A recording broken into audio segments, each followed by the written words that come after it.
మీరు 'బిగ్ బాస్'లో మీ యొక్క లవ్ స్టోరీది ఎమోషనల్‌గా చెప్పిన మూమెంట్ సో, ఇన్‌స్టాగ్రామ్‌లో ఇన్‌ఫాక్ట్ చెప్పాలంటే ఎన్ని ఛానల్స్‌లో అయితే పెట్టారో సో, అది కట్ చేసి అంత షేక్ అయిపోయింది. అంత ఎమోషనల్ అంటే దట్ అంటే లవ్ అంటే ఇలా ఉంటుందా? After the separation is happen so, the person అనేవాడు ఇలా ఉంటారా ఏంటి అని అంటే చాలామంది కూడా బ్రేకప్ అయిన పర్సన్‌ని మీలో చూసుకున్నారు. అలా ఉన్నింది సిచ్యువేషన్. అలాగే ఉంటుంది ఇంకా బ్రేకప్ అయిన తర్వాత ఇంకేం చెప్తావు. ఓకే.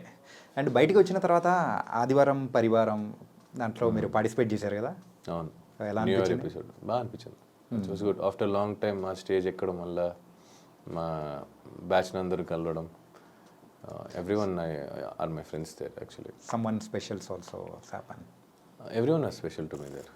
సమ్మన్ స్పెషల్ అంటే ఇంకా మా అమ్మ వచ్చింది. యా, నేను అమ్మ గురించి అడిగా. నేను అమ్మ గురించి చెప్పాను. యా, అంటే ఫైనల్గా అమ్మ వచ్చినప్పుడు మాత్రం కొంతమంది అక్కడ లేరు వెళ్ళిపోయారని చెప్పేసి కూడా కొంతమంది కామెంట్స్ కూడా అట్లా పెడుతూ నిన్నారు. పెట్టేవాళ్ళు పెడతారు భయ్. నేను అదే చెప్తున్నాను కదా, ఎంతమందికి సమాధానం చెప్తారు, ఎంతమంది దగ్గరికి వెళ్ళి బోర్డు పెడతారు. ఓకే.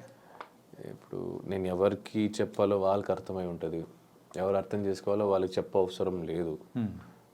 ఇంకా లేదు ఇది అది కాదు అది ఇది ఇది అది కాదు అనే వాళ్ళకి అనిపిస్తూనే ఉంటుంది. మీరు ఇది కాదు ఇది అని చూపించినా అలాగ అది కాదు ఇది అనిపిస్తూ ఉంటుంది. సో